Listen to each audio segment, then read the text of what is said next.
Olá, sejam todos muito bem-vindos a mais um episódio do Ânima Saúde, o podcast mais saudável deste Brasil. O nosso objetivo é trazer para vocês semanalmente informações confiáveis através de profissionais altamente qualificados, porém com valores e propósitos muito bem estabelecidos.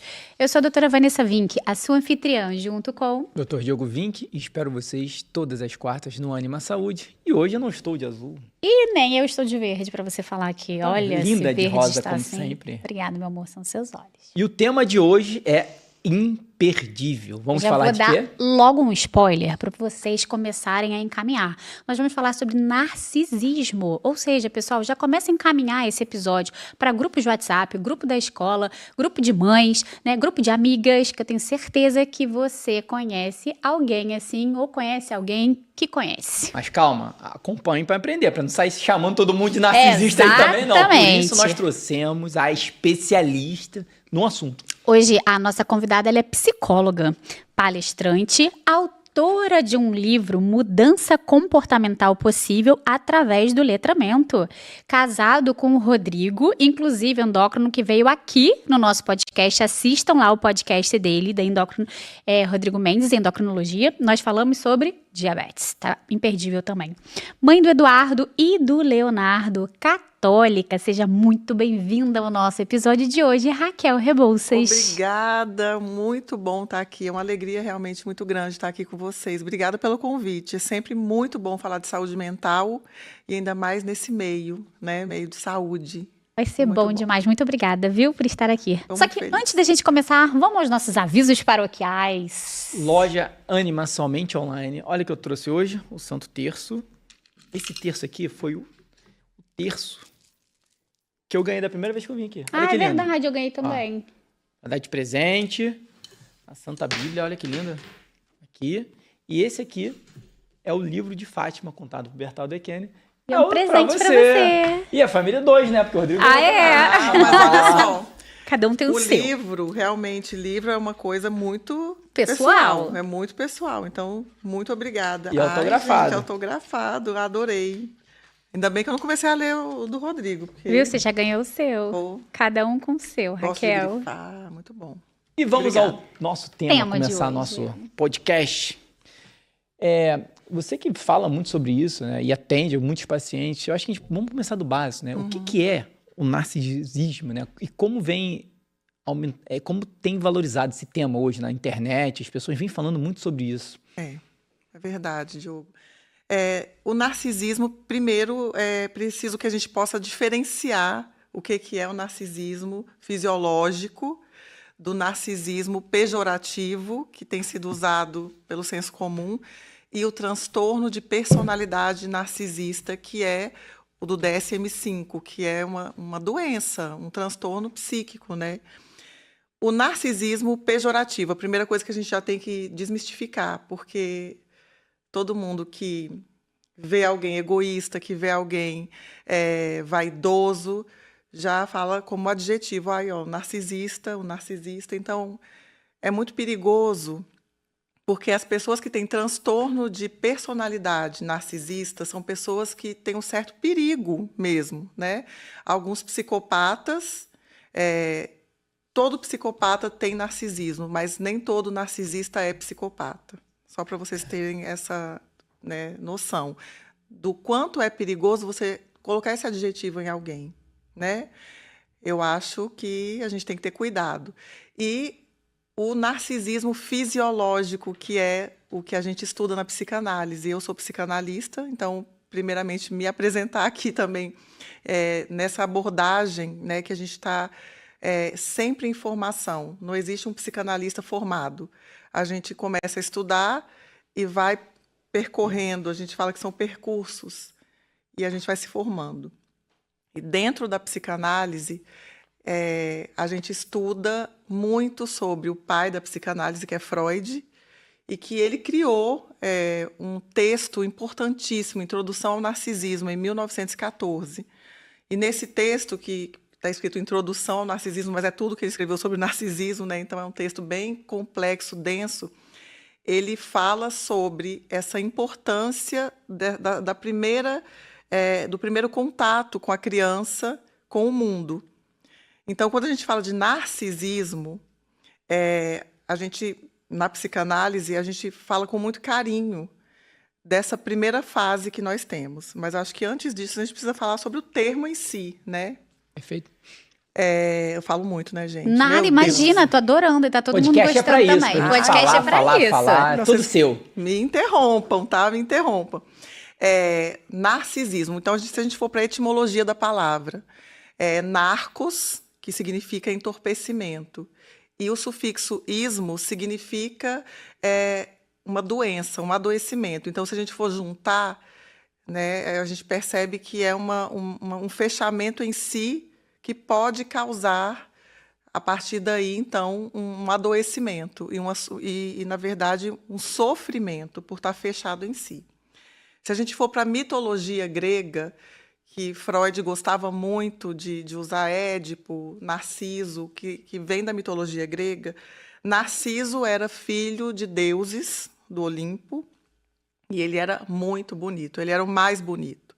E houve uma profecia na época, né, para esses deuses, pais de Narciso, que ele não poderia se olhar, porque isso atrapalharia um monte de coisa que não vem ao caso, né?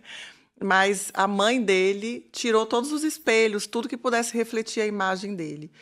E num belo dia, ele sempre olhava, né, para a mão, olhava para o corpo, mas ele nunca viu a própria face. Assim como nós também, né? Nós aqui nunca vimos com os nossos olhos a nossa própria face. A gente só consegue enxergar através de espelho, através de reflexo. E foi o que aconteceu com o Narciso. Ele olhou no lago. No lago, né? Isso. Aí ele olhou a própria imagem na água, ficou encantado e acabou morrendo afogado. E eu acho que isso é muito profundo, porque ele não se amou de verdade, se você for pensar. Ele amou a imagem idealizada que ele tinha de alguém. Ele não sabia que aquilo ali era ele. Era a primeira vez que ele se via. Então, a partir daí, a gente já começa a entender um pouquinho do que é o narcisismo, a importância do olhar do outro e o narcisismo fisiológico também, como a importância da nossa existência a partir do olhar do outro. E também a gente começa a entender a doença, que é a necessidade do olhar do outro. Então, tem uma diferença. Então, vamos lá, assim, para a gente entender, porque você falou, né, o narcisismo é um transtorno de personalidade, né? Só que aí você também falou de algumas características que todo mundo, que eu ainda, no nosso... nos nossos bastidores, a gente falou, então todo mundo tem características de narcisistas. Você falou que sim. Né? Então explica um pouquinho assim, o que todo mundo naturalmente teria essas características de narcisistas, e qual é a grande diferença de realmente um diagnóstico de alguém com um transtorno de personalidade narcisista. Porque eu achei muito interessante você falar, porque realmente, né, às vezes a gente vê alguém, né, um topetudo, ou um soberbo, ou um que se acha e fala assim, nossa, que narcisista, né? Tá? E é verdade, esse peso que você dá realmente, né? Porque isso é uma doença, né? E todas essas características, obviamente, deve ser o que você vai falar agora, né? Que cada um tem, né, na sua vaidade, né? E a história da mitologia é a história que traz, provavelmente, esse termo pejorativo, porque é o que eu lembro dos desenhos, né? Sim. Narcisismo, aquele desenho, né? O cara bonitão. Adorando eu acho que, a própria imagem. Até 10 anos atrás, eu acho que até 5 anos, isso não vinha à tona, né? A questão do narcisismo. Então, eu acho que ficou muito tempo num limbo mesmo. Esse termo pejorativo e ninguém falando, né? Sabe por quê, Diogo? Porque o pejorativo veio através das redes sociais mesmo. Dos filtros, da necessidade de se reconhecer como mais bonito, né? De não se reconhecer como verdadeiramente você é. Quantas vezes a gente pega uma foto nossa num casamento que alguém tirou sem a gente posar, a gente fala, meu Deus, apaga. Tá horrível. Apaga, pelo amor de Deus, tá horrível.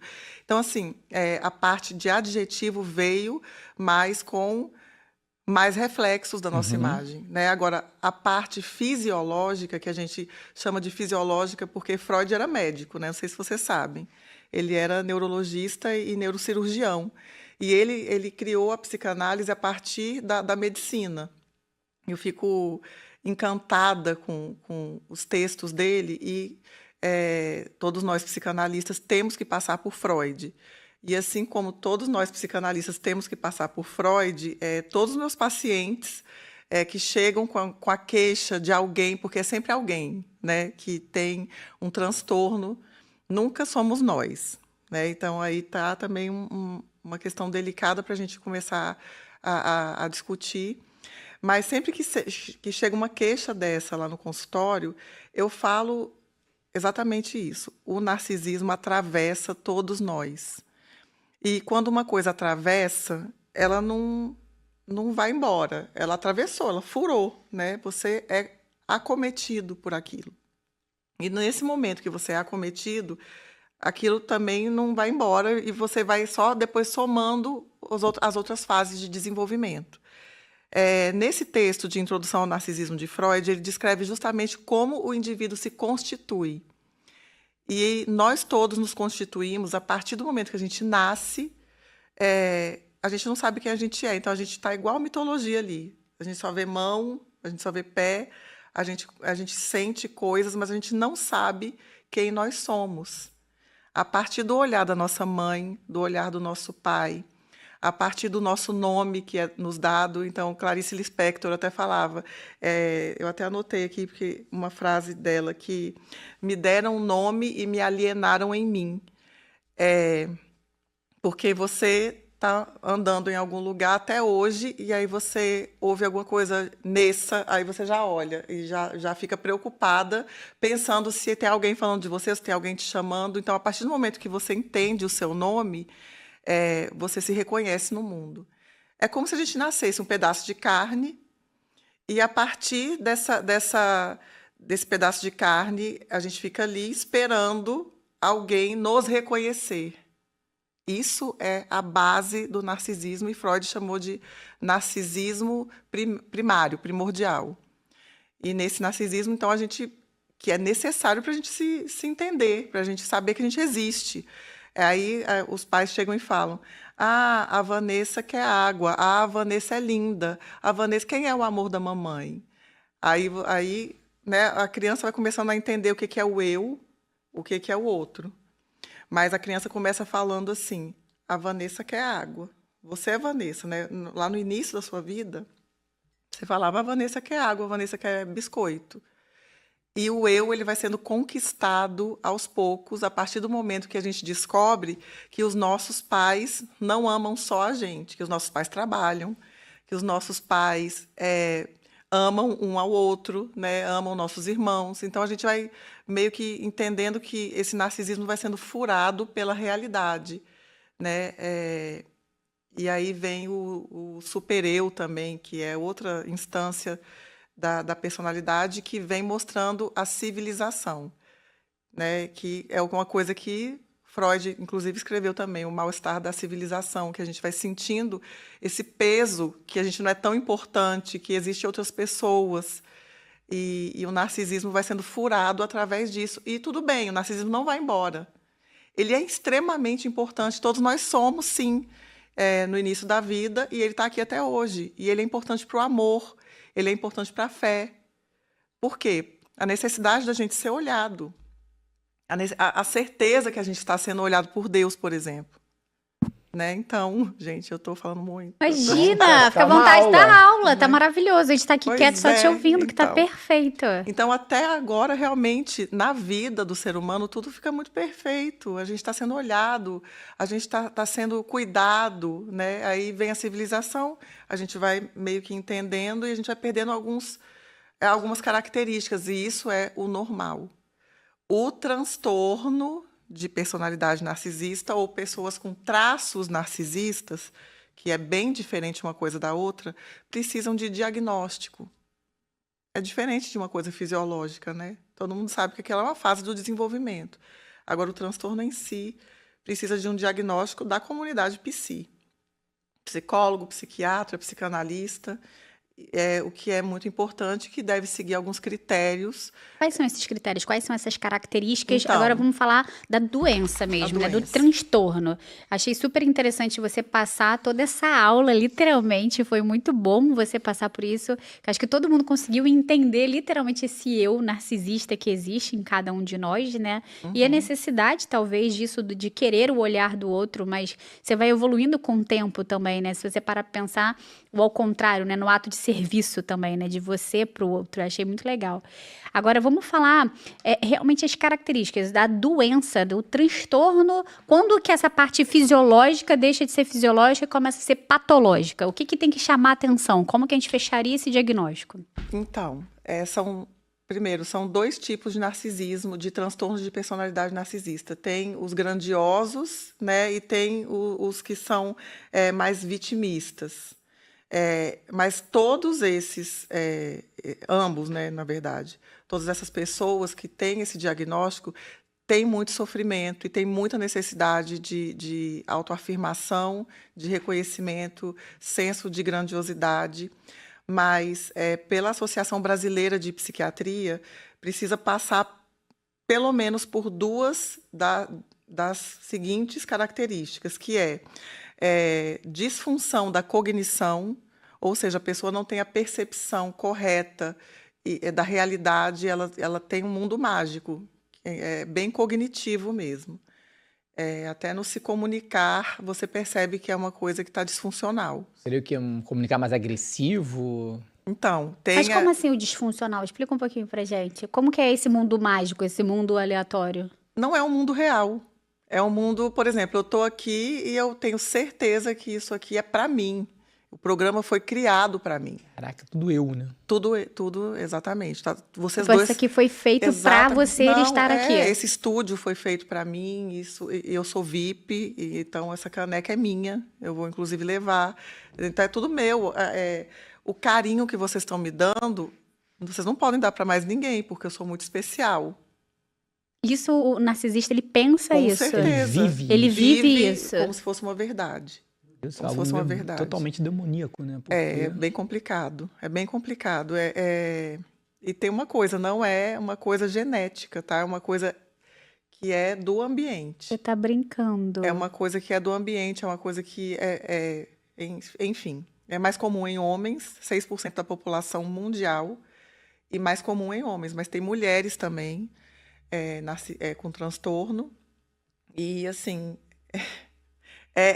as pessoas não têm noção do sofrimento, né, que essa pessoa passou para ter se tornado isso. Que leva essa... trauma de infância, abuso e imitação. Porque se você tem pais assim, você não sabe como é agir de outra forma. E você acaba agindo dessa maneira para a vida. E fica acostumado que aquilo ali é o... Aí isso vai para a sua cognição, né? Então, são pessoas que realmente sofreram. Todo excesso, a gente fala muito isso na psicanálise, todo excesso esconde uma falta. Esconde uma falta, e uma falta muito primordial, é quase que embrionária. Porque, normalmente, esses traumas são na infância, não são traumas depois de adulto.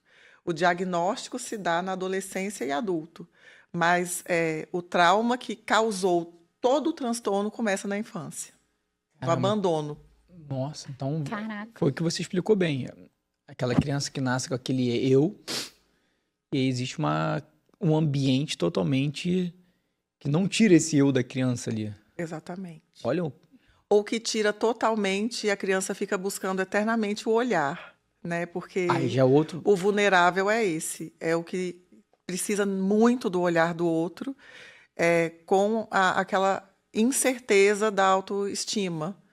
Então fica assim, você não está me olhando por quê? Fica aqui comigo, não, me dá a mão. Por favor, não me deixa. Esse seria o segundo tipo de... Tem o grandioso e o mais vitimista. vitimista, exatamente. Esse, o grandioso que você falou, é tipo o que você deu exemplo aqui. Que você Sim. tá aqui, que a gente fez isso pra você, que a caneca é sua, que isso é muito importante. E o vitimismo? Mas rapidinho, desculpa. É porque o assunto é muito bom, caramba. É muito bom. Não, mas a característica bem do grandioso. O grandioso é aquele que eu acho que todo mundo vê, né? É o cara que chega... São felizes, normalmente. Se demonstram muito felizes. São muito expansivos, chamam atenção. Isso. O vulnerável é aquele mais... É como se fosse uma criança grande.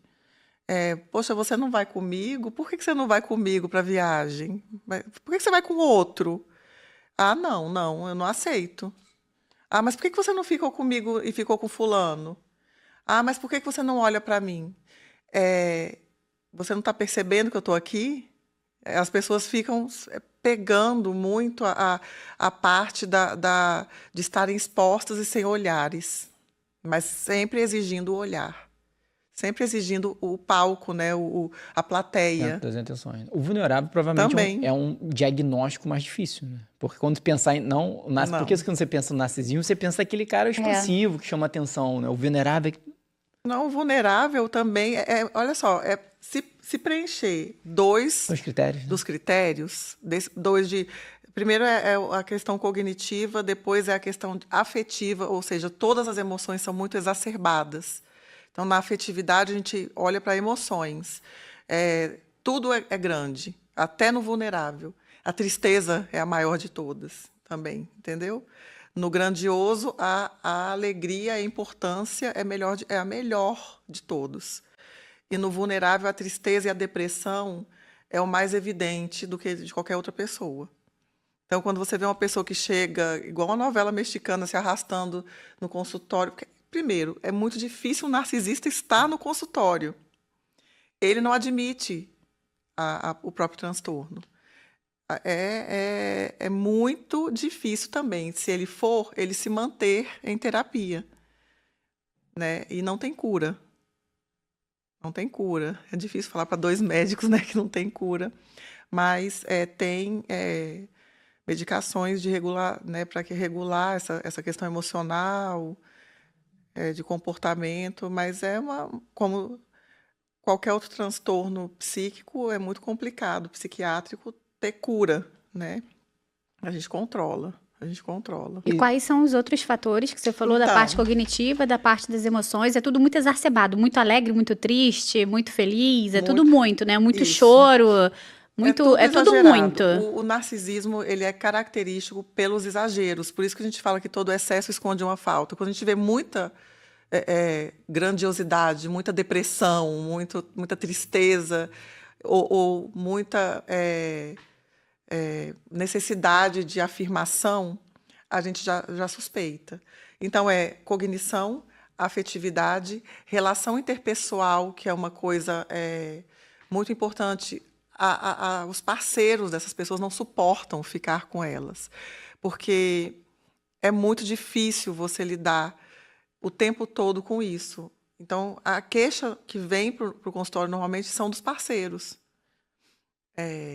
E, assim, esses fatores não acontecem só no relacionamento. Então, não adianta também a gente chegar com um parceiro de alguém que esse parceiro está dizendo que é narcisista, né? A gente vai atender e eu pergunto, e você sabe nas outras áreas da vida como essa pessoa funciona? Ah, não, só sei que no relacionamento. Então, a gente não pode fechar. Porque o transtorno, para ser considerado transtorno, ele tem que ser persistente em todas as áreas. No trabalho, na relação interpessoal, no lazer, no cuidado com o corpo e com a mente, na espiritualidade, tem que ser em tudo. E não só ali, isolado. Então, além desses, né, cognição, afetividade, funcionamento interpessoal, o controle das emoções é uma coisa que vai muito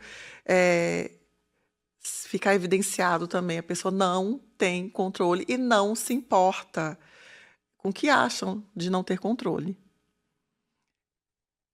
Então, seguindo 2 desses critérios... Mas o não controle das emoções é tipo explosivo e não tá nem aí. É tipo grosseiro, não tá nem aí. Não tá nem aí. Sei lá, dá umas broncas e não tá nem aí. Tá no ambiente social. E começa a chorar porque tá estressado e não tá nem aí. Não tá nem aí, exatamente. Não tá nem aí porque as pessoas estão achando. A gente tá conversando no restaurante, imagina que aqui é uma mesa, a gente tá conversando, jantando, e aí derramam alguma coisa em cima. Você tá louco? A minha roupa! Aí começa a gritar, aí o garçom vem, não vou calar a boca nada. É assim, é uma coisa muito... exagerada. Tanto pessoas... nos dois, tanto o... Os dois. O mais comum é o primeiro? O que mais aparece realmente, assim, para a sociedade, porque não tem depressão, é o grandioso. Mas os familiares do vulnerável também não suportam, porque toda hora você vai sair, eu vou ficar aqui sozinho. Vocês não estão É percebendo. engraçado, porque assim, como isso tem que ter um cuidado muito grande realmente em relação ao diagnóstico, porque se a gente parar para pensar, a gente pode confundir isso em vários aspectos, né? Primeiro, nas próprias camadas da personalidade, né? Uma pessoa quarta camada, por exemplo, né? A gente tem ali 12 camadas de personalidade. Isso que você acabou de falar das características, né? Uma pessoa que chora à toa, se estressa à toa, berra à toa, é também, né? Vamos pensando para lá pro lado fisiológico, é uma quarta camada. Aquela pessoa que se dói por tudo, aquela pessoa que tá achando que todo mundo tá falando dela, aquela pessoa que quer a atenção de todo mundo, aquela pessoa que acha que o centro do mundo é ela, né? Então, é aquela pessoa não amadurecida. Olha o cuidado que a gente tem que ter, né? E fora também outras coisas assim, que também podem se confundir em relação a vários temperamentos, né? Os próprios temperamentos, né? Então, sei lá, um colérico é mais explosivo, aí o melancólico, que guarda mais. Então, são coisas que você realmente tem que entender a profundidade e porque é um diagnóstico muito difícil, né? É um diagnóstico assim que, cara, exige um tratamento, não tem uma cura e hoje em dia, instalado na sociedade que nós estamos, imediatista, hedonista, imatura, cada vez mais vitimista de tudo. Gente, fazer um diagnóstico desse, eu acho que assim, tem que ser um PhD, literalmente. Tem que seguir 5 critérios do DSM-5, das características que estão lá. Tem que seguir 2 critérios desses que eu te falei, cognição, afetividade, relação interpessoal e como a pessoa lida mesmo na sociedade, né, o controle dos impulsos ali na civilização. E a gente tem que diferenciar do traço de personalidade narcisista, porque todos esses que você falou são traços narcisistas. Que são traços que acontecem desde a infância, o que é diferente do transtorno que é diagnosticado na adolescência e que persiste em vários aspectos, em todos os aspectos da vida do indivíduo. Os traços não. Você tem que ter um olhar muito apurado, né, Raquel? Os traços são sazonais, os traços têm a ver com hormônio, os traços têm a ver com luto, os traços têm a ver com uma questão de temporariedade. Os traços são temporais, ou até mesmo de idade ou de tempo, até isso que eu te falei, por exemplo, até de maturidade ou personalidade. Sim. Agora, a doença em si, ela é sempre vista o tempo inteiro. O tempo inteiro. O tempo todo. Ele não fica em nenhum momento sem ter as características de um narcisista, é isso? Não, exatamente. O transtorno psiquiátrico, né? O transtorno de personalidade, você não se despede dele para dormir, você sonha. Você acorda e dorme assim o tempo inteiro. Assim o tempo inteiro. E a família, homem, marido, mulher, filhos, deve sofrer, né? O dia inteiro, né? Porque são os que mais sofrem. Os filhos podem se tornar por conta da imitação. Porque não é nem genético. Não é genético, não tem características genéticas. Toda personalidade é formada através da hereditariedade do meio ambiente, mas não se descobriu nenhum gene responsável pelo narcisismo. Muito característico de pessoas que viveram com pessoas narcisistas ou que sofreram traumas realmente na infância, abandono, abuso.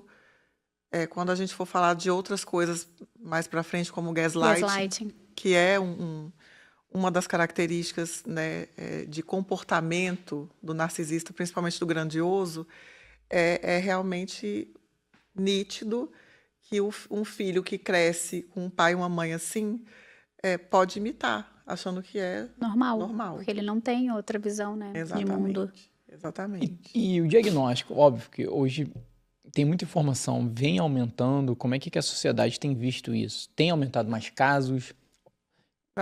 Então, para a pessoa conseguir chegar a se incomodar com essa frustração de não estar sendo reconhecida, é bem complicado, porque o narcisista ele tem esse problema da cognição, de entendimento que ele está realmente não sendo visto, né? Ele acha que ele está sendo visto, sim, e qualquer olhar já é um olhar que aumenta para ele. Então, para a busca do diagnóstico, isso, a busca do diagnóstico se dá na adolescência, porque você percebe que o adolescente é muito impulsivo. Ele é fisiologicamente impulsivo, mas são coisas que vão para todas as áreas da vida. E isso que deve ser colocado em evidência. E todos os dias a mesma coisa. E todos os dias. Não vai dormir de um jeito e acordar do outro. Igual os traços narcisistas, por exemplo, que é onde a gente consegue diferenciar de um egocêntrico, sim, né? Por exemplo, de um vaidoso, né? Um dia ele vai estar bem, outro dia não tá nem aí. Exatamente. Mas não, o transtorno é todo dia a mesma coisa. Todo dia repetitivamente e consecutivamente aquilo ali vai se tornando um problema para a família, para os amigos, ninguém mais quer ficar, vai sendo... muito triste. É complicado. E como identificar? Parece que o narcisista ele é muito articulado. Né? Muito. Como é que...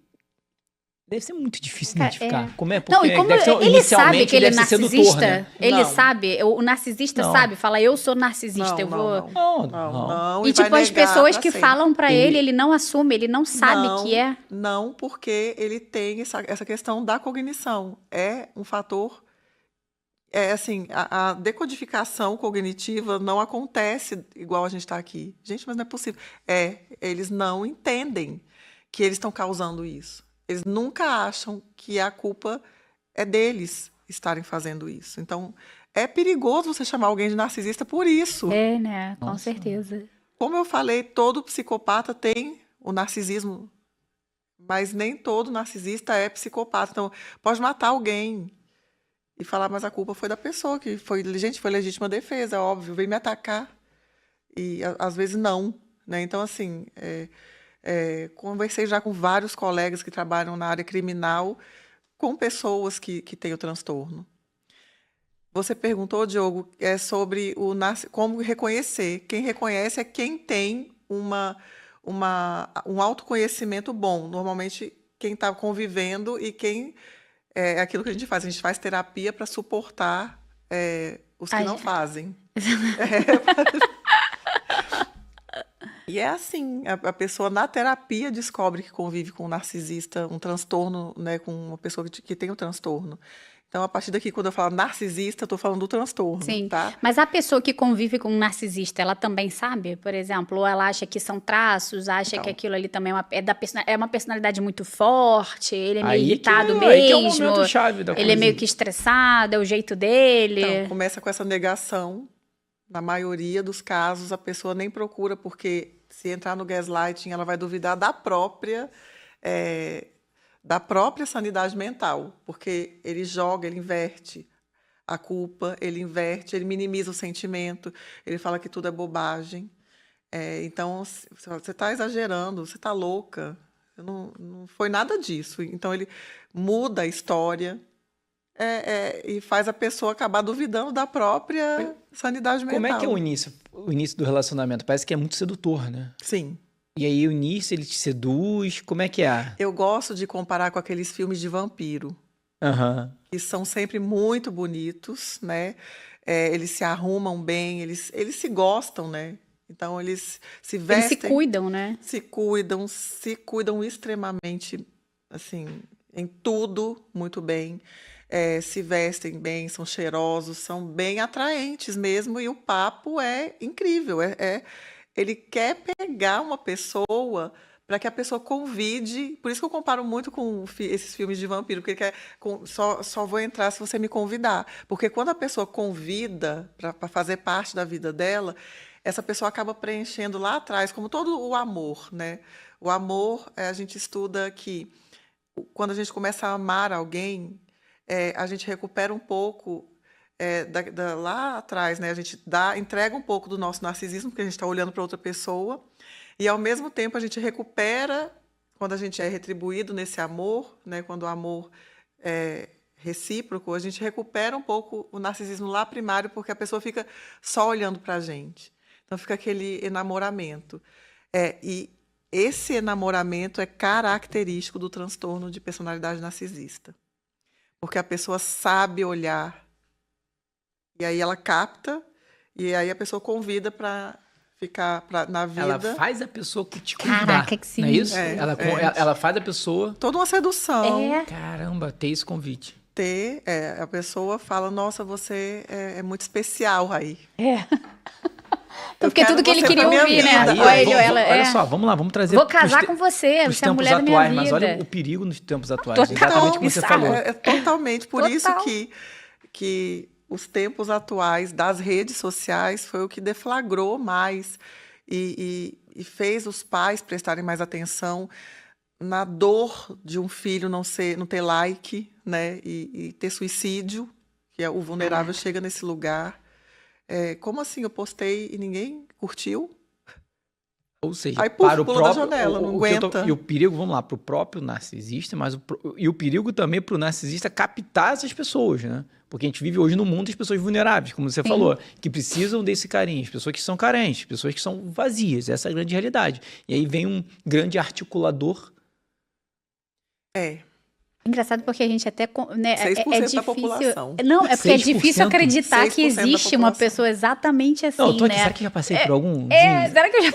Porque, cara, é difícil acreditar, né, nessa pessoa que vive assim todos os dias, né? Tipo, que ela é assim todos os dias. Na verdade, é muito fácil de acreditar. O problema é esse. É muito fácil de acreditar, só que quando você convive, você vê que vive todo dia, você não aguenta mais. Porque você fica, e eu, gente? Porque a pessoa que tem o mínimo de amor próprio não consegue ser plateia todo dia, 24 horas, do outro. Você deve ficar doente, né? Então, aí a gente chama de codependência, que é o parceiro do narcisista, ele é codependente. Porque ele entra numa teia. A gente, inclusive no gaslighting, a pessoa que é parceiro de alguém, que é o agressor, né, que a gente chama o gaslight de uma agressão, uma manipulação emocional, psicológica, de distorcer a realidade do outro. Então, parece que você coloca a pessoa numa teia e a pessoa passa a viver na sua teia e não consegue sair. O codependente... Ele não consegue sair da relação com o transtorno de personalidade narcisista, ele não consegue sair de junto daquela pessoa. O narcisista, quando começa a ver que está perdendo o seu codependente, ele fica desesperado para ter aquilo de volta. Então, ele pode ter um homicídio aí também. Também. Mas, a princípio, ele volta com toda a sedução. Como eu falei, nem todo narcisista é psicopata, mas né? Todo psicopata é narcisista, né? Sim. Eu vou perguntar aqui, o diagnóstico, é a psiquiatria forense que faz esse diagnóstico? Também, não, o psicólogo tem testes, o psicanalista também, toda a comunidade psi, mas principalmente os psiquiatras, porque eles têm o DSM-5 e nós também todos, né, temos na comunidade psi. Mas os psiquiatras estão bem acostumados, e nós psicólogos também, quando a gente já... Né, eu tenho mais de 20 anos de consultório, então eu fico ali, bati o olho e começo a fazer algumas... análises. O diagnóstico clínico é muito, muito bom. O diagnóstico clínico é muito evidente, quando você bate um olho no narcisista, é muito evidente. Tanto nos dois. Do codependente, principalmente, você fica assim, esse seu relacionamento me conta mais, aí a pessoa vai abrindo, aí a pessoa vai começando a chorar, que vai percebendo, porque, né, a cura começa pela fala, e essa pessoa não pode falar em casa, normalmente, porque quando ela fala, o outro já distorce. Então, muitas vezes, no consultório, é a primeira vez que ela se ouve falando sobre aquilo. Aí ela começa a ver... gente, será que meu relacionamento é tóxico? Que, tipo, uma coisa óbvia, né? Mas ela se descobre num ambiente totalmente tóxico e aí que ela tenta trazer o parceiro para o consultório. Porque, na verdade, ou uma mãe, um filho. Você atende o codependente, porque o narcisista não vai. Porque ele não vai, né? Mas ele só vai quando o codependente leva. Ele não vai conseguir levar. Ou ele não vai. Não, então, vai numa sessão para tentar mostrar o ponto dele. Tentar te convencer, te seduzir, né? Te seduzir. Me seduzir. Dizendo que a maluca é a mulher, ou a maluca é a mãe. Então, eu já tive... Meu Deus, será que eu posso falar isso aqui? Não pode falar nomes. Não, caso clínico. Um caso clínico você pode falar. 20 anos, é muita história na tua vida. 20 anos de consultório, Raquel, pelo amor de Deus. E a gente só se conhece há 20 dias. 20 minutos. Você foi na minha formatura, Raquel. Ela falou que tô eu aqui falando, tá vendo? Foi bom ter falado pra dar uma quebrada. Tá igual a história de... de terror, né? De terror, cara. Pânico, assim, caraca. A gente não tá nem falando... Eu não tô falando, Marvin deve estar adorando. Olha só, viu? Gente, fala. Então, o que eu ia falar mesmo? Você contar um caso Acabei clínico. Com o negócio, tanto caso clínico. Só não pode falar nome, do resto pode contar o caso clínico. Do que eu ia falar, porque eu tô sem saber se eu falo. Um paciente, eu dei aula por 13 anos, né, na faculdade, dei aula para o curso de psicologia e eu tinha um aluno com transtorno de personalidade narcisista. E quando eu dei essa aula e tal, eu lembro que ele falou, você pode me atender? Aí eu falei, agora não. Sendo sua professora, não. Aí, muito bem. Continuei, tá lá. Aí na semana seguinte, aí não é possível que você não possa me atender. Aí eu, sendo sua professora, não. Só tirava 10. Você viu que eu tirei 10? Falei, vi. Aí, mais quem tirou 10? Aí falei, você e mais 3. Esses 3 colaram de mim. Aí tá. Aí a faculdade, eu não vou falar mais muito, porque senão, né? Mas ele formou e depois de 1 ano ele foi no consultório, bateu na porta do meu consultório. Sem agendar, E falou, e agora? Você pode me atender? Aí eu, gente... Eu acho que a gente pode fazer uma avaliação. Lembra de como funciona? A gente vai fazer uma avaliação psicológica, onde a gente vai conversar sobre a sua queixa. Deve ser a mesma lá de trás do curso. Eu já sabia que ele queria entrar nesse ambiente sedutor para retirar o diagnóstico dele. Para tentar fazer com que eu tenha a distorção do diagnóstico. Então, em determinado momento que ele foi batendo na tecla, e não foi acontecendo, ele falou, eu nunca mais piso aqui, você é uma péssima profissional. Porque é assim. Aí vai ferir. Caraca. É assim. Nunca mais piso aqui, você vai acabar. Você está acabada, porque não é possível que você não consiga entender o que eu estou falando.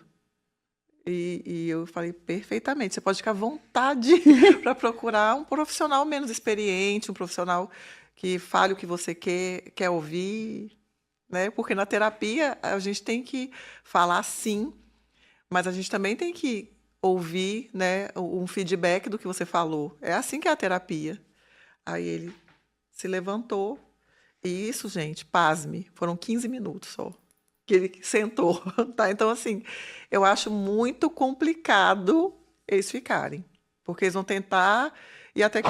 Ui! Caraca! Que é isso? Gente, é o melhor podcast. Esse aqui tá bom demais, cara. Brasil! O Brasil! É ele entrando aqui. Oi. Olha, já pensou? Sou eu. Eu não sei se eles escutaram. Não, A Raquel chutou a mesa aqui. Então tá tão tenso o clima aqui que todo mundo olhou pra porta. Não, foi assim. Foi um caso clínico, né? De um que procurou. O único, ao longo desses anos todos, que procurou. Todos os outros são trazidos realmente pela esposa, são trazidos pela mãe. Tem mães codependentes que já percebem os traços do filho parecidos com o do pai, né? E aí ela fala, eu não vou conseguir deixar ele sofrer tanto. Caramba. E aí tenta levar para o consultório. Aí, como é adolescente, vai e não fica também. Fala... Caraca, é muito difícil, Geralmente, né? com que idade na adolescência, mais ou menos? 14, 15 anos? Exatamente, por aí. Que aí começa a mostrar alguns certos traços. Sim.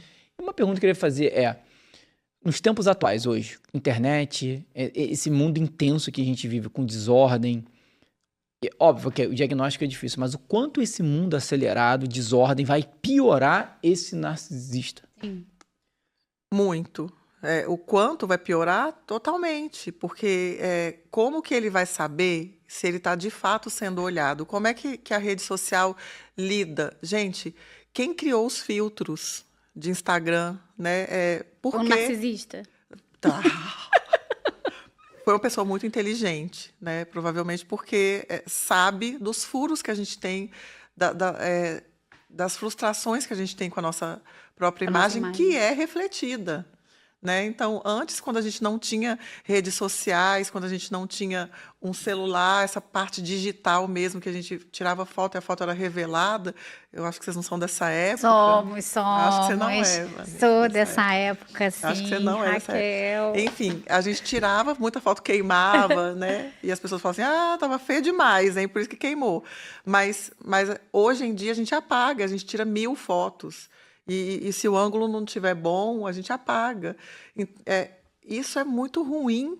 Você não percebe como é um transtorno já sendo implantado, né? Tem que fazer e tem que dar certo. Não pode ter frustração, não pode ter nenhum tipo de erro. Então, assim, o perfeccionismo...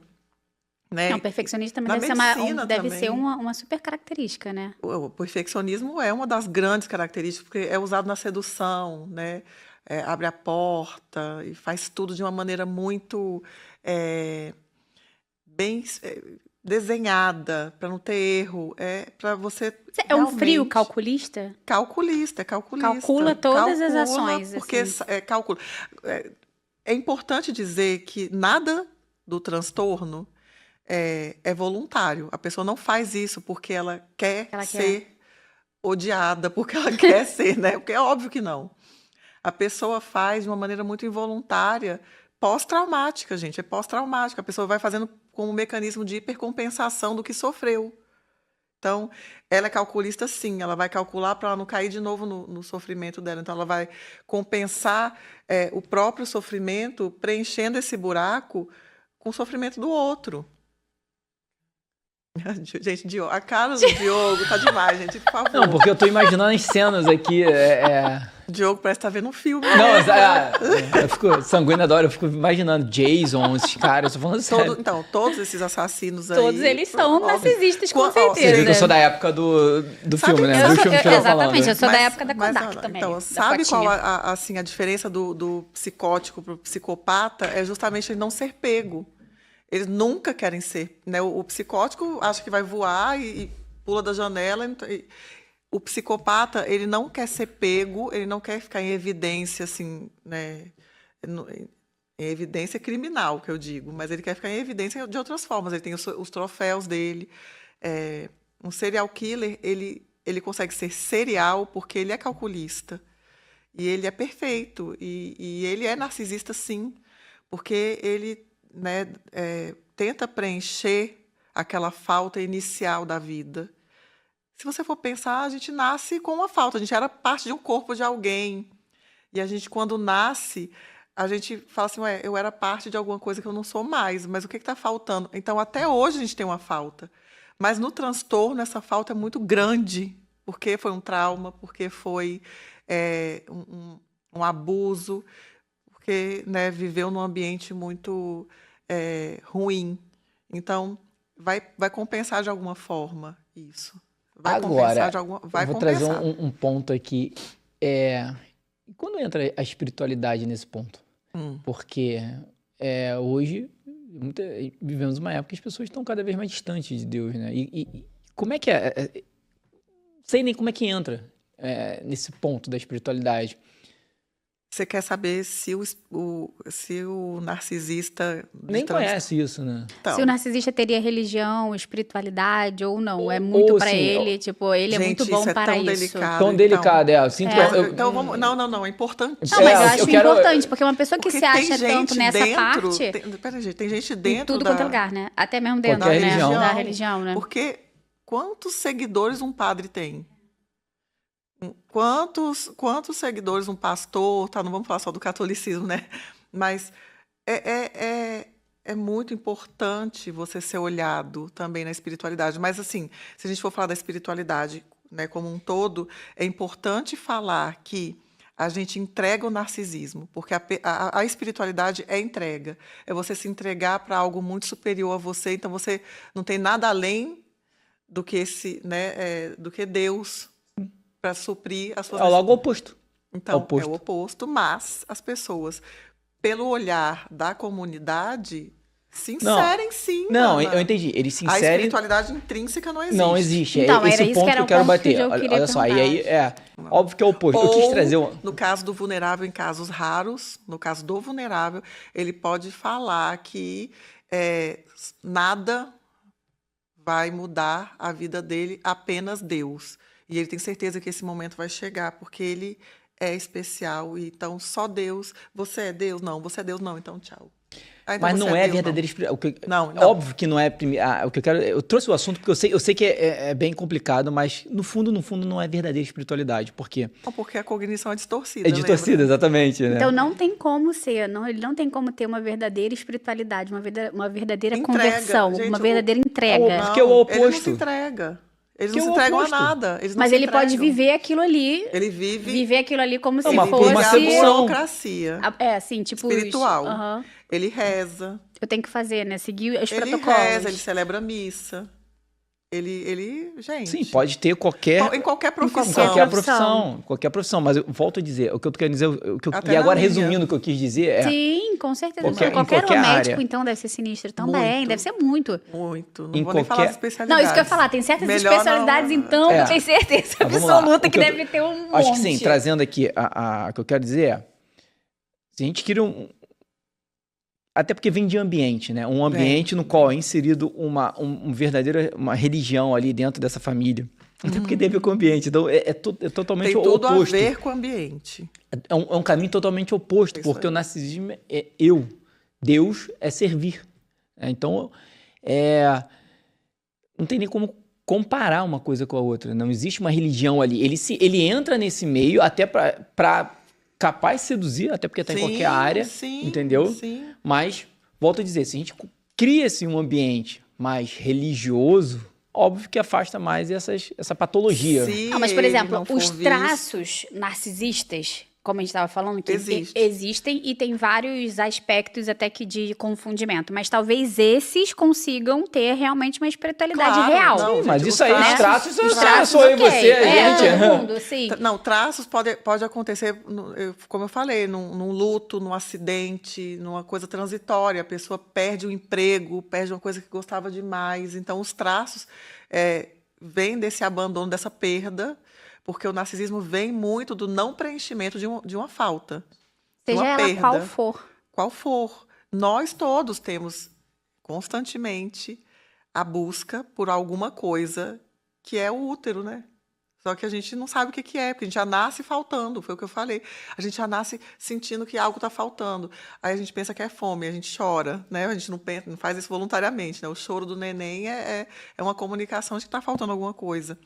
Mas a gente sempre está buscando essa falta. Mas o narcisista, o transtorno de personalidade narcisista, essa falta, não é essa falta do nascimento, do leite, não sei, é a falta de uma coisa muito maior, de alguma coisa que foi realmente retirada depois de algum tempo de vida. E não, quando a gente nasce, a gente sente uma falta que é a vontade daquela completude que a gente sentia no útero. Que nunca a gente vai conseguir preencher, porque ninguém aqui, né, voltou para o útero. E é um ambiente incrível, realmente. A gente tem todos os suprimentos, né, e é protegido de tudo. E o narcisista, não. Ele teve uma falta além dessa. E que ele tenta preencher também, como todos nós tentamos, uma coisa muito maior. E momentaneamente ele consegue, né, quando ele acha que capta. A pessoa, aquela pessoa começa a alimentar esse espaço dele, o codependente. É um vampiro, é igual um vampiro. E aí, assim, a tendência é cada vez aumentar, mais uma vez, porque as pessoas estão mais agressivas, as pessoas estão cada vez longe de Deus. Óbvio, se a família é uma família que está dentro da igreja, uma família que segue mesmo, cria seus filhos ali no ato de servir, porque o amor é Deus. Acabou. Letra maiúscula, né? Amor é Deus, é igual a Deus, que é o ato de servir. E é aquilo, né, que São Paulo falava, né? Já não sou mais eu quem vivo. Eu quero chegar a esse ponto de não ser mais eu quem vive, o Senhor viver em mim, né? O Cristo viver em mim. Quando que o narcisista vai falar isso? Se esvaziar totalmente para alguém. E a espiritualidade é você se entregar. É a entrega total. Sabendo é você pisar sem saber que tem o chão, porque você sabe que vai ter o chão. É a fé. Sem nada em troca. Sem nada em troca. E assim, e tendo tudo em troca, que é Deus, né? Tudo ao mesmo tempo. Então, você tem na espiritualidade, você tem essa certeza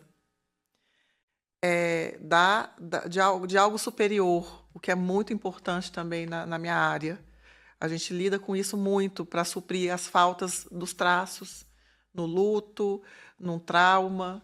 A gente vai suprindo nessa magnitude da espiritualidade, de Deus, né? E no narcisista a gente não consegue suprir nada. Ele não consegue ser suprido em nada. É uma eterna busca pelo preenchimento. Não, tô falando sério. A Raquel já percebeu pela sua cara, amor. Ele estava assim, ó. Não, sério. Aí o Diogo está entre nós ainda. Que triste. Por exemplo, assim, não tem cura, mas o tratamento, existe uma evolução na psicoterapia, na psicanálise com esse paciente? Ele consegue... Porque como é algo muito cognitivo, né? Uma coisa muito fora da casinha, vamos falar ali bem leigamente até para quem está ouvindo a gente, né? Tipo, fora da casinha mesmo. Ele vive uma realidade que não existe. Ele não se instala na realidade dele. Ele vive uma realidade aleatória naquele cérebro dele. Isso mesmo. Isso captou, aqui você captou. Mas você consegue trabalhar isso dentro da terapia? Ele consegue ter melhoras? Ele consegue se instalar em algum momento? Falar, opa, calma aí, existe alguém além de mim na face da Terra? Eu tenho que olhar para o outro. Ele consegue chegar, descer? Que eu quero descer e descer ali e entender as coisas? Ou não? Estando medicado, ele pode conseguir entrar em análise em algum momento, estando medicado. Ou seja, precisa entrar uma medicação para agir nessa parte. É 100% medicamentoso, então, o tratamento? Não, porque a terapia... Não, mas assim, mas para ter um controle tem que ter medicamento. Ele não faria um controle só com terapia, por exemplo? Não, é uma deficiência, né? A pessoa precisa ter tratamento multidisciplinar. Um modulador de humor, a pessoa tem que ter um modulador de... As emoções são muito exacerbadas. É verdade, tem que segurar as emoções ali, né? A parte social é muito intempestiva. Ele tem que ter um modulador, tem que ter um ansiolítico, tem que ter um antidepressivo, dependendo. E aí a gente, estando dentro desse equilíbrio, né? A gente consegue entrar, de alguma forma, para um bem-estar. Sim, não, o que eu queria trazer, assim, se existiria esse tratamento sem medicamento. Porque, óbvio, se a gente parar para pensar, teria que ter todo um ajuste metabólico do organismo, ver todas as deficiências, né? É muita explosão. É muita coisa ali, obviamente. Mas não seria só a terapia. Tem que sempre ter medicamento e, obviamente, toda aquela avaliação geral, né? O transtorno de personalidade narcisista tem que ser tratamento medicamentoso e terapia. Não adianta nada também fazer só medicamento e não fazer terapia. E a pessoa não saber por que ela se tornou isso. Aquilo ali também. E, por exemplo, geralmente, todos os transtornos neuropsíquicos, eles vêm acompanhados, né? Eles não vêm sozinhos.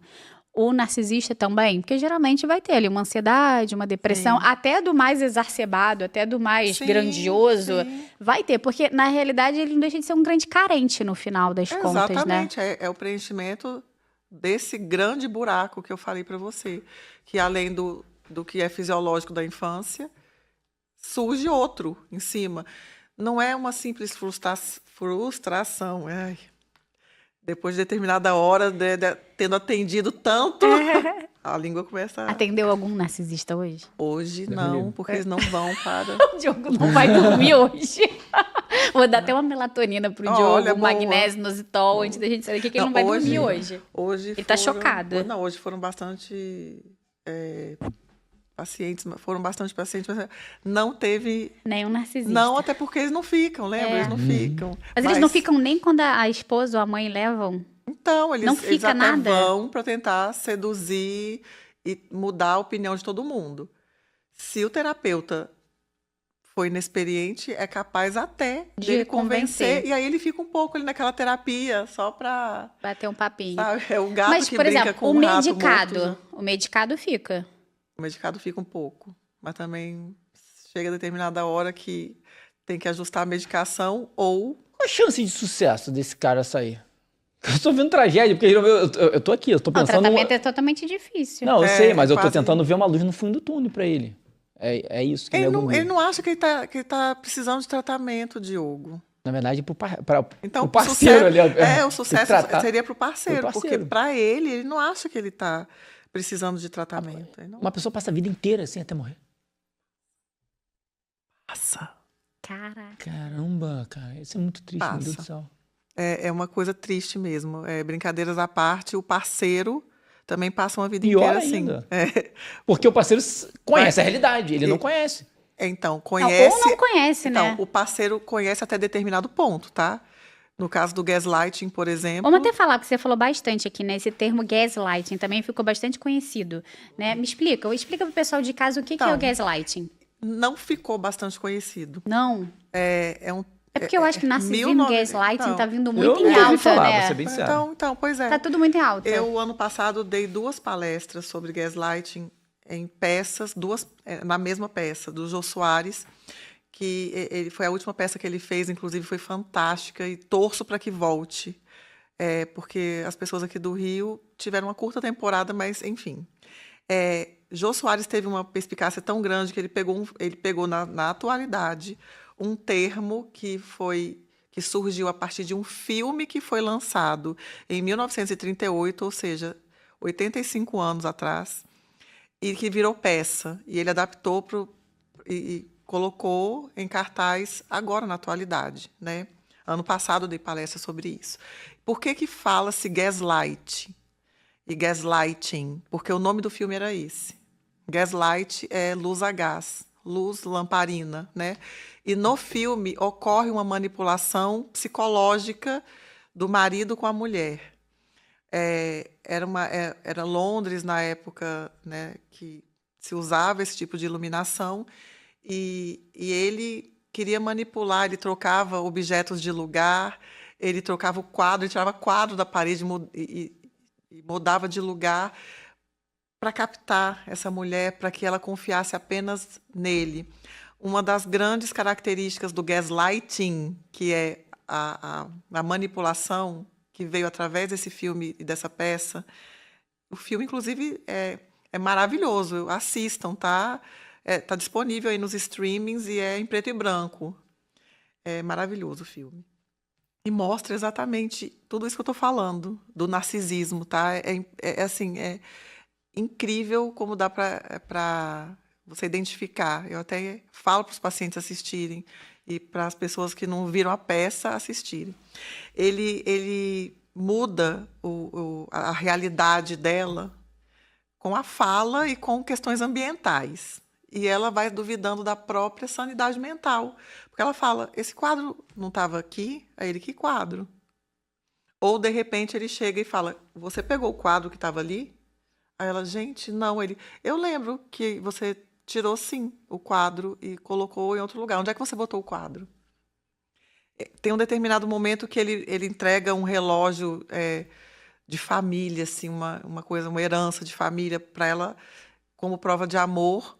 Aí ela, meu Deus, você está me dando o relógio que foi da sua mãe, da sua avó? Aí ele, sim, porque eu te amo. Aí eu vou botar na sua bolsa, tá? Para você não perder, porque era de família. Você não vai perder um relógio que era da minha avó.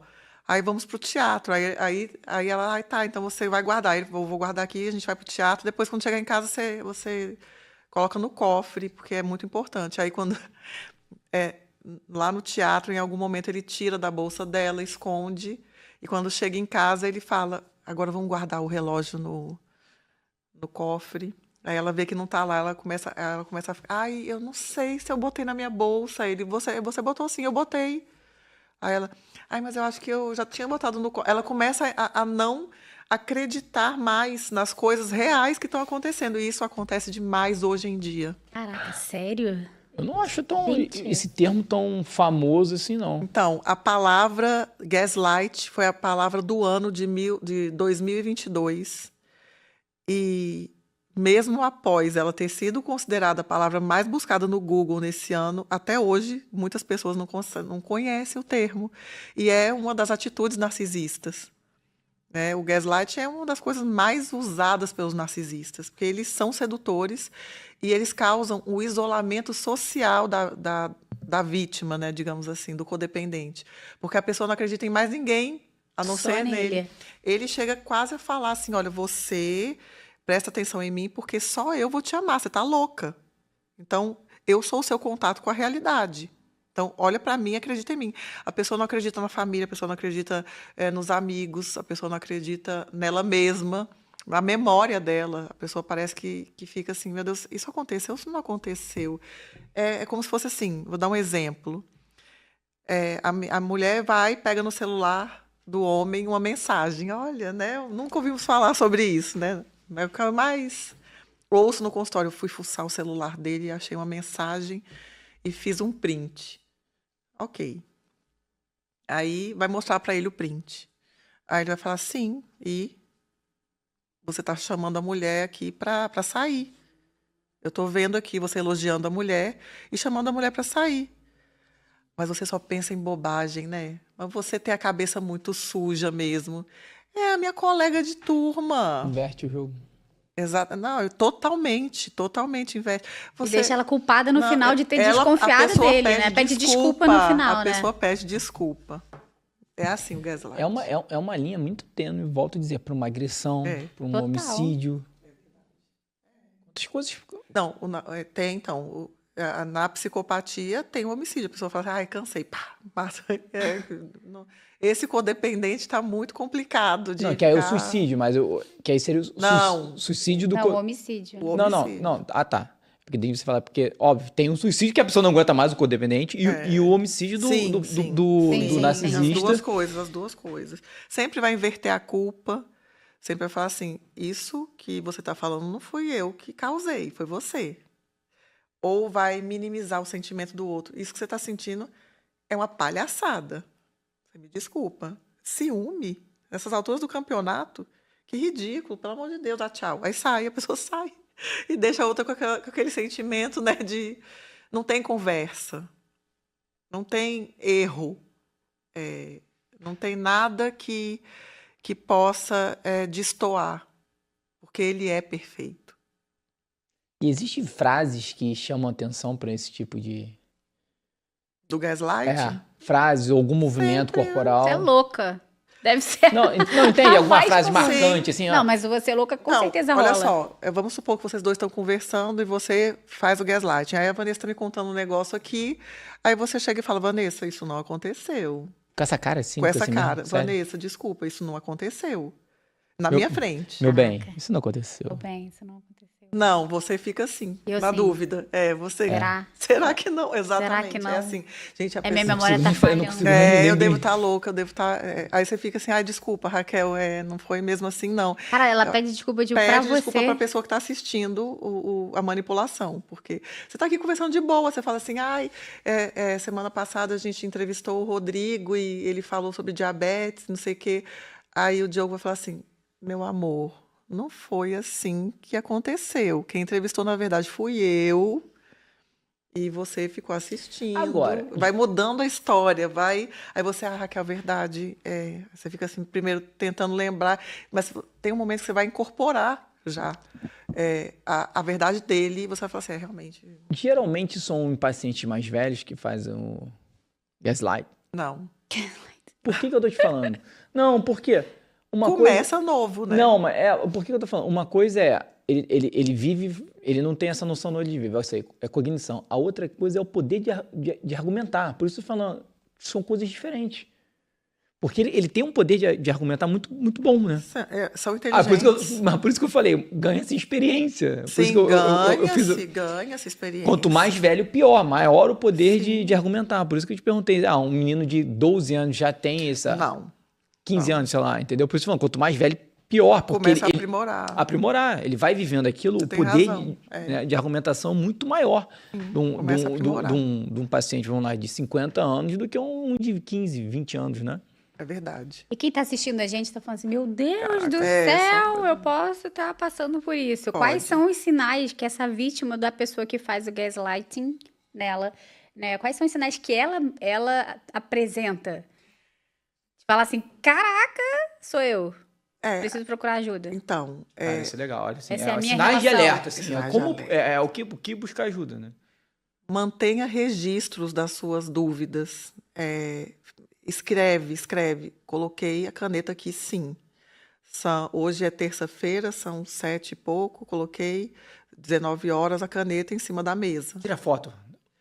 Não adianta tirar foto. Tem que a ser mensagem registro. chegou lá e falou que não era aquilo. Seus olhos viram que não era. Não tirar foto. Você vai confiar em mim ou nos seus olhos? Vocês estão me convencendo, hein? Não, e outra coisa, o que acontece de montagem também, ele fala assim, você usou o ChatGPT para fazer uma montagem dessa ridícula. Eu jogo Não, e é com essa água, é com essa cara assim, ó.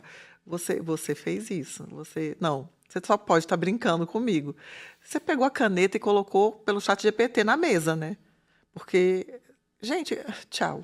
Não, vai lá, então. Gente, mas você pega um outro do outro lado explosivo que vai falar, não fiz. Não vai, né, também, né? Vai. Porque vai falar, meu filho, vai mostrar aquilo que não fez até o final. Não, mas acho que é importante você falar isso. Qual a tática para essa pessoa que sofre? Vamos lá, escreve. Para ela saber, o autoconhecimento é a tática. É a pessoa ter certeza, eu botei a caneta aqui sim, não foi nada de ChatGPT, tchau você, Tem que tchau ter uma boa mesmo. memória também, né? Então. Tá ajustadinha, tireoide, suplementada, intestino bom. Memória tem que estar funcionando, gente. Senão, aí também confunde tudo. Então, o autoconhecimento. Então, se a pessoa se conhece, ela tem certeza das coisas que ela faz. A autoestima tem que estar boa também, né? Mas o codependente normalmente não tem autoestima boa, porque ele tá ali com o narcisista, então o narcisista toda hora socando, né? Então... O narcisista deve ser muito crítico, né? Muito, toda hora. Ele quer humilhar. Crítico o tempo inteiro, né? Toda hora. É por isso que também diminui muito a autoestima da vítima, né? Sinais da vítima é ansiedade, depressão, uma péssima autoestima, isolamento social.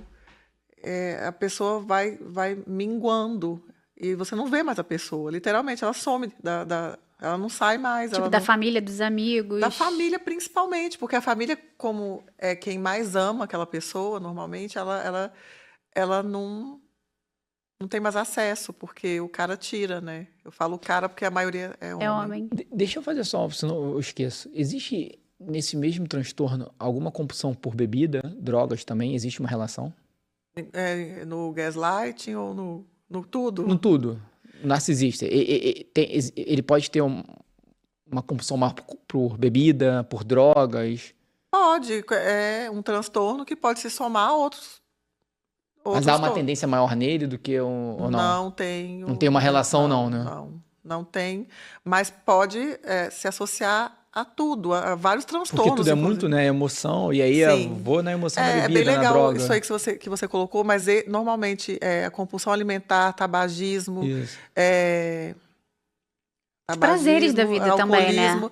São todos relacionados, a gente estuda muito isso, na fase oral, que é lá na infância, que é onde acontece um trauma. Então, assim, a fase oral onde você leva tudo na boca para se satisfazer, né? Conhecer o mundo através da boca. Então, a gente associa muitas compulsões alimentares, tabagismo, alcoolismo, com traumas nessa fase. Caramba. Se a pessoa sofre esse trauma nessa fase, ela pode já estar sujeita a isso no futuro. E traumas mais tarde, se somando, ela pode ter isso exageradamente no narcisismo, sim. É tudo muito, sim. É tudo ampliado, realmente. É tudo ampliado, porque provavelmente, se não tem ninguém, é uma pessoa sozinha... A carência vai buscar todos esses sistemas de recompensa. Exatamente. É exatamente isso. O narcisista, ele quer toda hora ser recompensado. Porque, lembrem-se, ele é muito especial. Ele é muito especial. Então, ele não suporta fila, ele não suporta classe econômica. Não, sério. Ele não suporta nada de convencional que as outras pessoas... Tem que ser rico. Não, mas sério. Ele está junto de pessoas muito ricas que promovem tudo isso para ele, codependente. É aquelas pessoas que você vê, assim, né? Ele pega um codependente rico, Vanessa. Né? É óbvio. E aí ele vai se apoderar das coisas tranquilamente. Você falou que 6% da população... Pela OMS. É muita gente, né? Bastante. Não, fora que... 8 bilhões. Tá doido? Pra mim, o dobro não tem diagnóstico. Não, com certeza absoluta, o dobro não tem diagnóstico. Mas é porque é muito... Porque por mais que você até, né, veja alguém com algumas características, é muito difícil. Pelo menos eu não consigo, assim, pensar alguém agora, Não, assim. é difícil a pessoa se mostrar de uma maneira tão evidente, né? Ela se mostra dentro de sedutora, casa. Tipo, ela se mostra em todos os em ambientes. todos os ambientes, mas se não é muito próximo, Tem por muitos exemplo, chefes, não vai ser... Não, exatamente. Eles são líderes, geralmente? Ah, com certeza. Grandes cargos?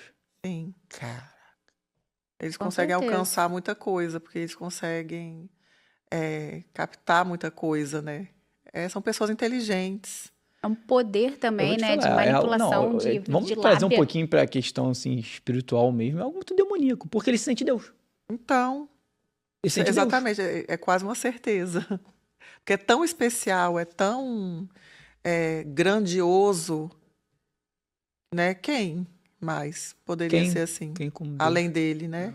É isso aí, essa frase mesmo. Meu Deus do céu. Eu tô chocado. Eu sabia que ia ser um tema meio pesado. Confesso pra vocês. E é por isso que a gente quis trazer você, porque eu tô achando muito explicativo. Uma aula. Né? Eu tô achando uma aula. Eu tô achando que vai ser maravilhoso. Por isso eu que já a gente tô reza louca uma pra... Maria toda vez a gente Exatamente. começa. É por isso que a gente até rezou Regina Celli antes de começar, inclusive. Oi, meu Deus, né? meu celular tocou. Não, Regina Celli e depois uma Ave Maria antes de começarmos. Porque Isso. realmente, assim, É eu achei pesado. naturalíssimo que a gente tá trazendo aqui, de uma importância absurda, porque 6% é um número exacerbado, e também concordo com o Diogo que 6% deve ser no mínimo o dobro, porque não é diagnosticado. As pessoas sofrem, pelo amor de Deus. Beleza, a gente tá falando ali, né? Vamos falar até mais do cara, porque a maioria é homem, mas pode ser mulher também. Sim. Mas você imagina, tipo, a quantidade de mulheres que podem estar sofrendo e não ter essa ideia, e hoje assistindo falou: caraca, é isso. Sabe? Essa informação tem que chegar. Esse gaslighting que você falou, que não tá tão falado, Não. né? Hoje em dia é um boom das doenças neuropsíquicas, né? Mas Olha, isso aqui tem que trazer. E o mais importante, né? falando sobre ambiente, não necessariamente essa criança que tá ali, ou seja, vai se tornar um futuro narcisista que vem de um pai narcisista, mas vem de um ambiente ruim. Sim. Então, Exato. a gente tem que ficar atento no que a gente vive vivendo hoje, no ambiente familiar, essa loucura que o mundo vive hoje. Porque pode estar na escola. Isso. Convivendo na com alguém, escola. um professor. Exatamente. Porque eles trabalham, gente, eles fazem as coisas. Não, e eles tem todas as profissões, né, gente? E não toma cuidado. Com certeza. E não só isso, próprios pais agressivos, isso aí pode se tornar... É a comunicação agressiva de todas as áreas, Então, né? a Dos pais, agressividade. principalmente, mas de professores, de diretores, de responsáveis, de avós, Olha, de babás. Meu, é sinistro. O quanto é importante esse podcast levar, porque não é brincadeira, é um assunto muito importante, quantas pessoas estão sofrendo e o quanto a gente pode evitar isso à frente. Sim. E voltando, pelo esse mundo que a gente vem vivendo, rápido, um mundo que as pessoas não têm tempo de olhar um para o outro, né? Cada vez mais a mulher longe de casa, né? Que a mulher, eu falo que o mundo moderno foi feito para acabar com a mulher, né? Tem que trabalhar, tem que fazer tudo e a mulher não está no seu verdadeiro lugar. Olhando para os filhos. Olhando para os filhos, para o marido. Ninguém está falando que não tem que trabalhar, mas a primeira vocação está ali. Existe a nossa ordem, né? E essa ordem. Então, muita atenção nesse ponto. É verdade, Diogo. Total. Você falou agora um negócio fundamental. O olhar um para o outro. Porque o narcisista, ele quer ser olhado. Ele não quer olhar, óbvio. Né? Então, assim, a gente poder proporcionar isso desde a infância, a tolerar, crianças tolerarem frustração que eu não vejo acontecer. Aí que tá. As crianças perdem um jogo e parece que estão perdendo uma perna. Elas não assumem que perderam, não estão preparadas para perder. Então, isso já é um probleminha. Você alimentar... Não, meu filho, você é lindo, você vai... Depois da fase necessária...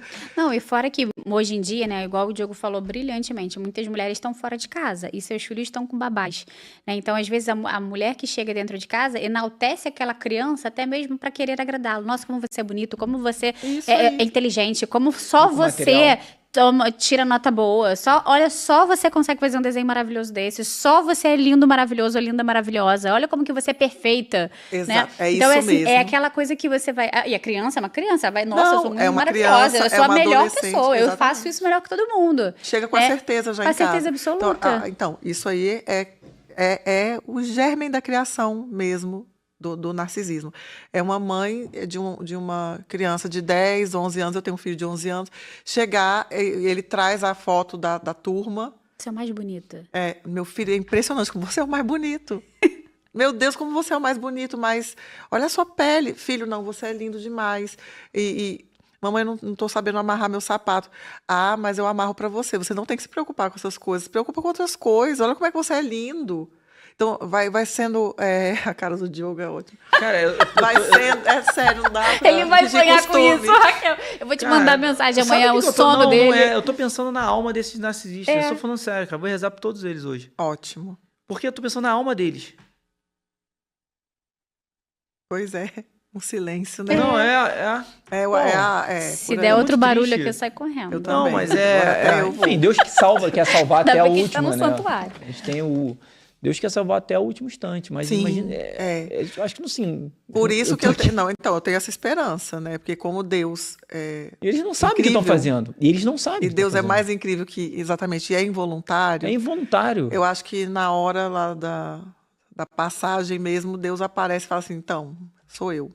Aí ocorre um perdão, não é possível. Sim, com certeza. É porque é uma pessoa doente. E não sabe o que está fazendo. Não, não tem, sinistro não tem mesmo. Foco na realidade. O pensamento agora foi bem... É verdade, né? Porque o cara, ele não sabe que ele é. Ele não sabe que ele tá fazendo aquilo. Não e sabe. as pessoas estão reclamando dele, ele tá falando, caraca, por que o povo tá reclamando de mim? Eu perfeito, maravilhoso, sem defeito. Tá difícil conviver, tá difícil conviver comigo, é só vocês irem embora. Tá tudo bem. Aí, mas não tá. Ele não tem apego a ninguém. Ninguém. Pode ir, casado, tem filho, ele não tem apego à mulher. Então, a gente costuma falar que eles amam do jeito deles. Que não é o amor de troca, é um amor de ser servido. Eu sei, mas e se a mulher for embora? Ele vai atrás? Como? Eu quero ver a mulher não consegue que vai embora. Não vai. É muito difícil, gente. É muita terapia para chegar nesse lugar dela acreditar em mim e não nele. Né? Porque existe também uma outra terapia aqui, ó, lavando a cabeça dela. É claro.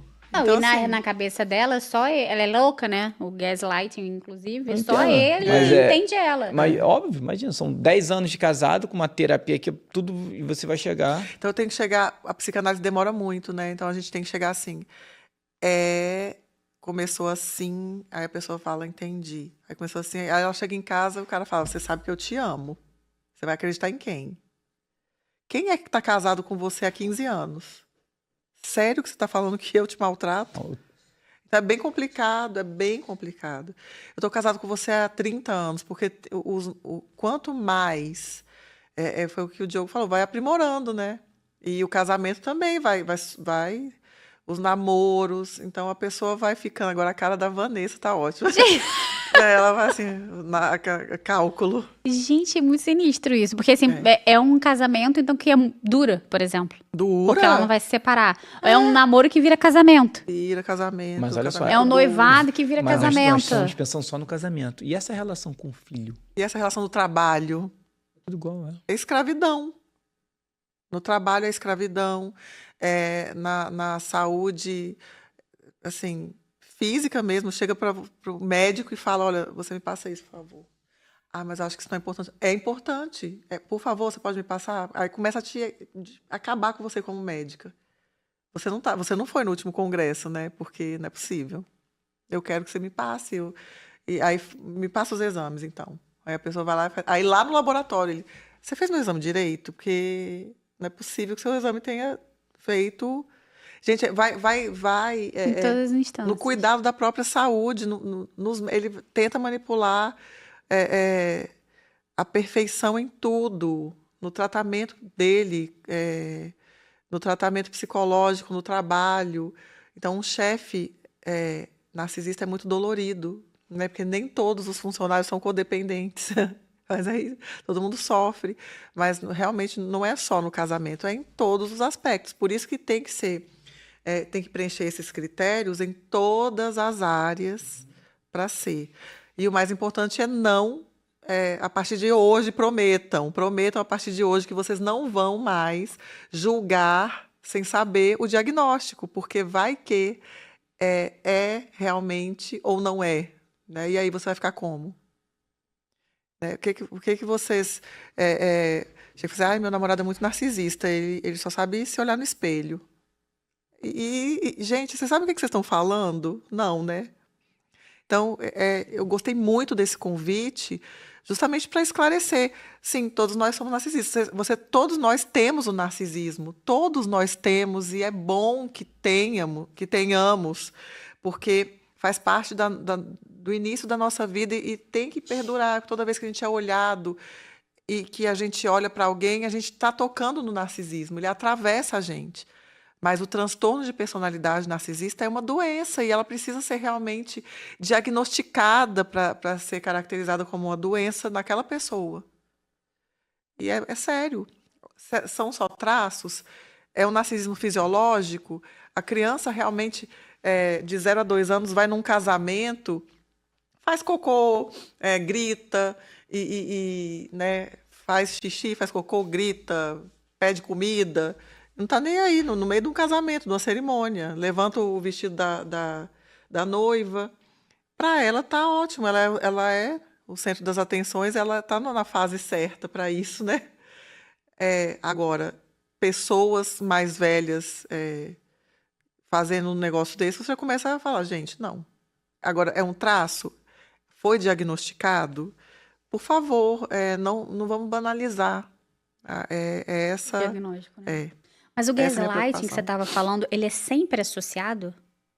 Por exemplo, a pessoa que vive. Porque no trabalho, enfim, eu acho que quem vai levar essa pessoa a você, ou então vai desconfiar é mais dentro de casa. A mulher, né? Ou então, se não casou, a mãe. Né? Esse gaslighting, ele é sempre associado ao narcisismo? Então, o narcisista tem algumas manipulações psicológicas, uma delas pode ser o gaslight. Ah, entendi. Mas pode ter gaslight de pessoas que não são narcisistas. Tem gente que pode manipular a emoção do outro, sim, dessa forma. Você esconde minha chave do carro. Toda hora eu perco. Sobrou agora, pra mim agora. Perde a chave do carro o dia inteiro. Sou eu que tô escondendo. Eu vou começar a anotar. Anota. Eu vou começar a anotar. Anota. Aí não vai Um dia ficou 4 dias sem a chave do carro. Senhor amado. E foi andando de Uber, tranquilamente. Isso, qual é o diagnóstico? Mas essa não achou mais. Essa até agora não achou, tá? Foi lá, então, mandou fazer o... Ou a Vanessa vai assumir... Pessoal, a gente não tá brincando com o tema, não. É um tema importante, gente, só para quebrar só para dar uma pouco quebrada aqui, no clima aqui, pessoal. É verdade. Não, com certeza, porque eu sei que é um clima, é uma coisa pesada, né? Então é uma brincadeira pontual. E as pessoas acham, inclusive, que é uma brincadeira mesmo. Que é uma questão mesmo de momento, que vai passar. Isso também é muito sério. Não passa, tá, gente? Não passa, não. O transtorno, de fato, não passa. Não tem cura.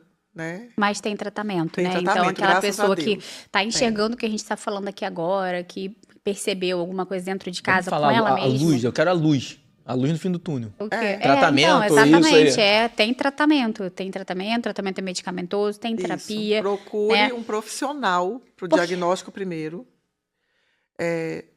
Faça terapia, né? Faça terapia, independentemente se você acha que tem ou não alguma pessoa com você narcisista. Faça terapia para se conhecer.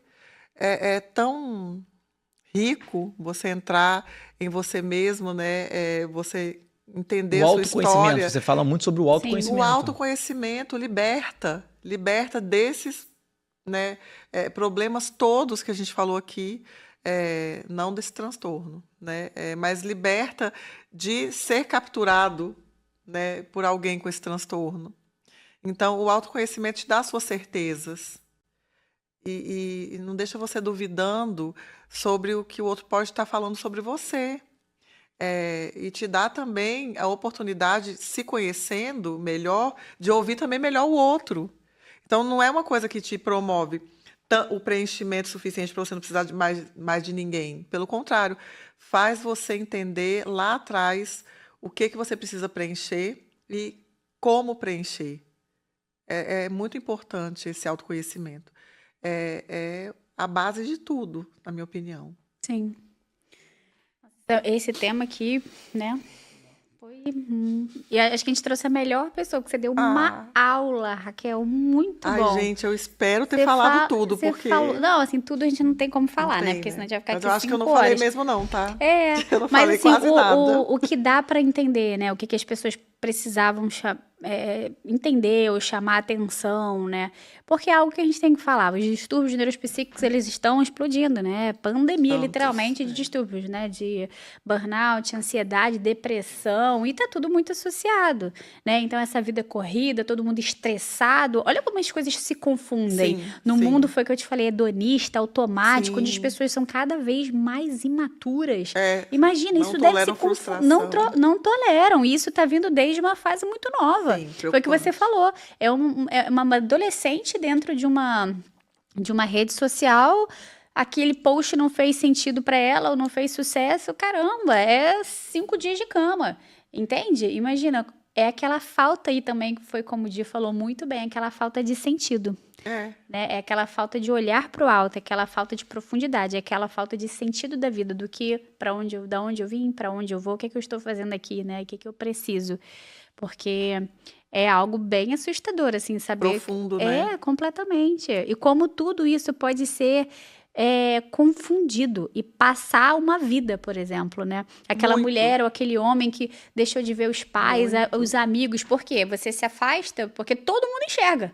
Todo mundo enxerga. Só você que não vai enxergar. Exatamente. Só que aí ele entende isso, ou ela entende isso e te... isola, então você não vai pra festa, você não encontra mais amigos, você não sai no trabalho, às vezes você até sai do trabalho. Sim, isso é muito comum, né? Ficar em casa mesmo, ficar só servindo. Vai raríssima, faz poucas aparições. Mas essa questão do olhar para o alto é muito interessante, né? É impressionante como Deus também preenche muito essas questões todas que eu falei. Total. Ele preenche tudo, né? E ele utiliza da gente aqui da área de saúde para preencher também, né? Então, assim, eu acho, até falei hoje, chegando aqui, eu tava ali na Capela do Santíssimo, quando eu saí, encontrei o Diogo. Nós nos encontramos lá, vi você lá. E aí ele veio me mostrando aqui, aí eu falei, gente, pela fachada, a gente não dá nada, né? Mas eu até falei para ele, é como as pessoas não olham para cima, né? Porque eu nunca olhei para cima aqui, por exemplo, né? Eu não sabia que existia tanta coisa. E aí eu falei para ele até, eu acho que ele nem chegou a ouvir.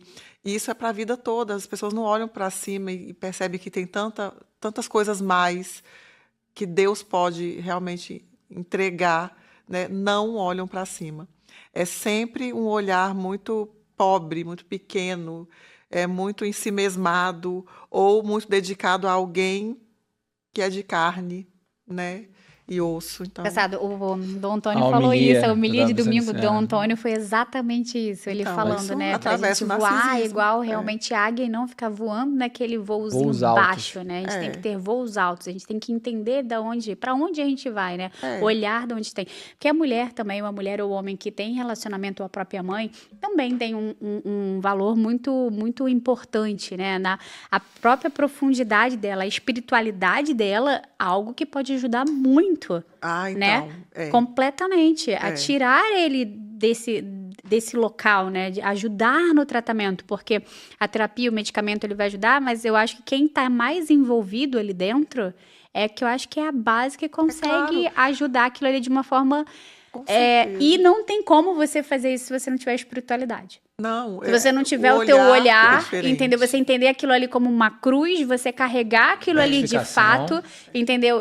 Entregar ali teus pecados e vamos embora, porque com isso aqui eu vou, sei lá, né? Mais um caminhozinho pro céu ali de fato, sabe? Então, se você não realmente entender que aquilo ali, às vezes, talvez seja o que Deus quer de você de fato ali, né? Exatamente. O olhar do pai e da mãe é fundamental para muitos diagnósticos também. Então, se o pai e a mãe têm uma espiritualidade, eles vão entender que o filho sofreu um trauma. Porque o trauma que pode desenvolver o narcisismo, né, o transtorno narcisista, não necessariamente foi dentro de casa. Então, assim, óbvio, pode ser na escola, pode ser frequentando constantemente algum lugar. Então, o olhar do pai e da mãe, vendo a diferença no filho, é fundamental. E principalmente se o pai e a mãe forem espiritualizados e inserirem essa criança também nessa espiritualidade desde sempre, porque a criança mesmo vai entender o que pode ou não acontecer com ela, né? Aos olhos de Deus e aos olhos mesmo da nossa civilização. Enfim. Muito bom, Raquel. Qual o conselho que você daria para a pessoa que convive com um narcisista, né? Às vezes já diagnosticado, ou às vezes ela caiu agora meu Deus, a chavinha virou. Caramba, pode ser. Qual o conselho que você daria para essa pessoa, né? Porque na realidade é uma pessoa que sofre muito, né? Tanto da vida pessoal, né, física, como transcendente, como a gente já falou, né? Qual seria É até importante aqui, porque é um assunto muito pesado. É muito Isso. comum as pessoas assistirem e imaginarem só, caramba, ele não é tão pesado assim, mas de repente tem uma suspeita. Essa pessoa que já suspeita, caramba, tem uma pequena dúvida, acho que já vale a pena buscar ajuda?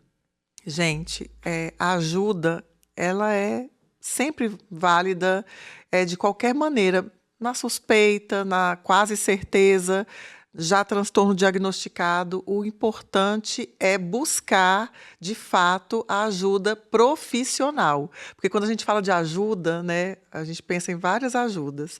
Eu vou falar com a mãe dele, eu vou falar com a família dele, eu vou falar com a família dela. Gente, o diagnóstico deve ser feito por um profissional que é qualificado para esse diagnóstico. Feito isso, pessoas que convivem com o narcisista devem procurar terapia para conseguir viver melhor, uma qualidade de vida, um autoconhecimento, ficarem mais fortalecidas e conseguirem apoiar essa pessoa que vai estar medicada, se Deus quiser.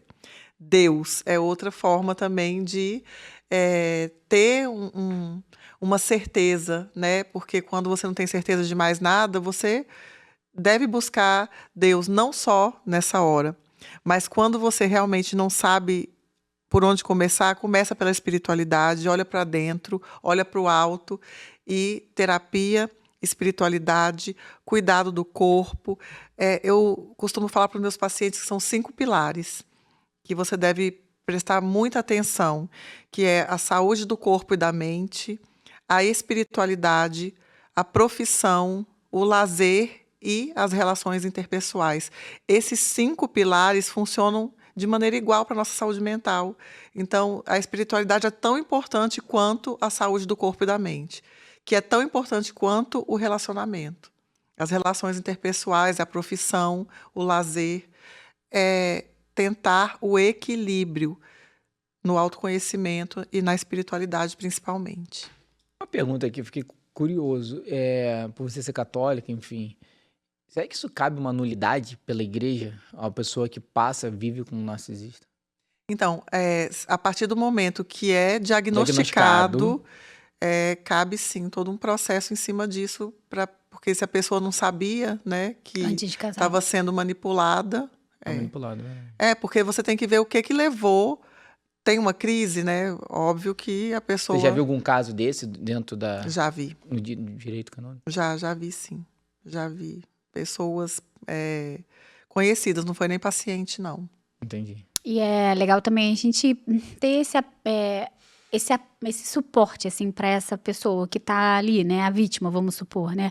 O codependente. O codependente, melhor falando. Porque foi o que a gente estava falando, né? A alma dela ali é uma alma que impacta. Porque sofredora, muitas vezes pecadora, Sim. por vários sentimentos ruins de ódio, de raiva, de rancor, muitas vezes, de uma pessoa que... É óbvio, ele é o que está fazendo, mas ele não tem a consciência dos atos, uma doença. Ele não sabe que está doente, exatamente. Né? Então, ele faz sem saber. Quem está codependente faz na resposta do ato que está vindo do outro, mas não deixa de ser algo que ela está instalado na realidade dela, ela está vivendo aquele ódio todo, ela está vivendo aquela raiva toda, ela está vivendo aquele rancor todo. E essa alma, né? E depois a gente presta as contas ali. Então, realmente também ter... Eu acho que não tem outra... Cuidado especial com o olhar, codependente. Exatamente, mas é um olhar para o alto.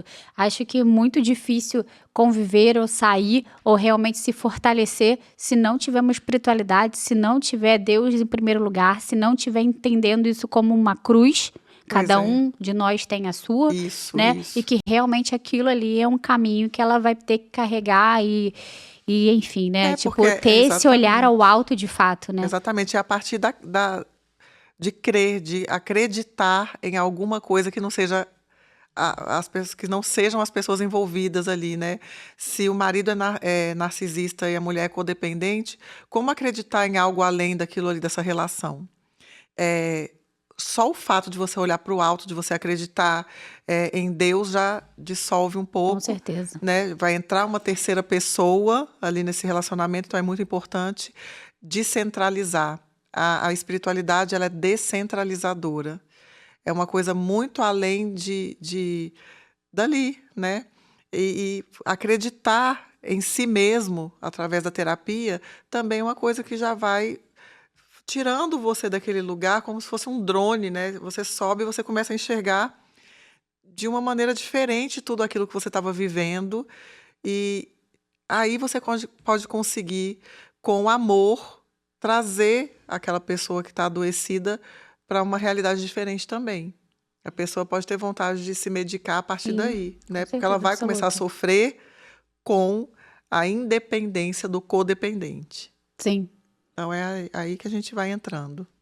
Gente, maravilha, Raquel, muito obrigada. Que preciosidade foi esse episódio. Muito obrigada mesmo. Foi como eu já falei, eu acho que algumas vezes aqui, não poderia ter pessoa melhor para falar desse assunto didático, gente. Um assunto pesado, mas ao mesmo tempo foi, né, leve, mas foi exatamente uma aula. Muito obrigada mesmo pela sua presença aqui.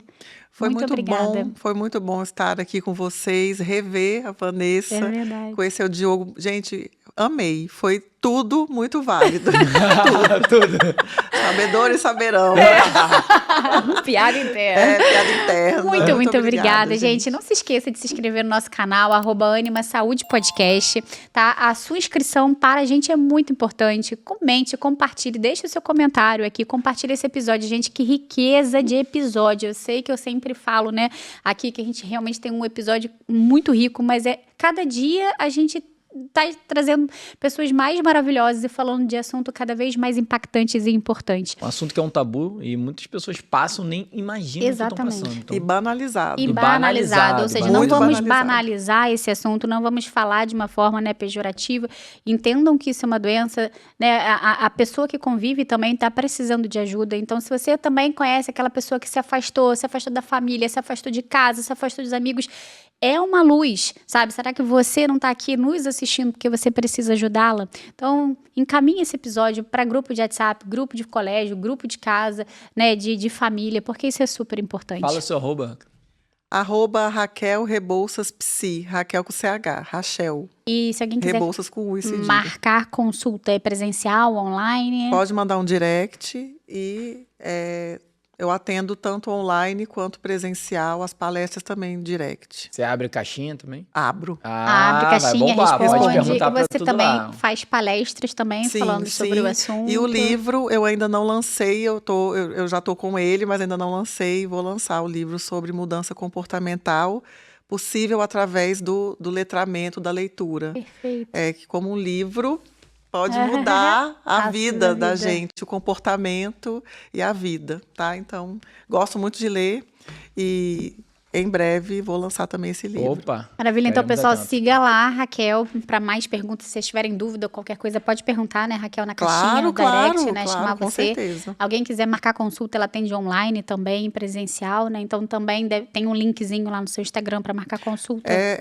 Pode mandar. Direct. É isso. Perfeito. Então, tá bom. Muito agradeço. Eu que agradeço. Mais uma vez, foi um prazer muito te conhecer, que eu não te conhecia. Muito grande prazer. Eu já conheço há alguns anos, não falarei quanto. Mas ela foi na minha formatura.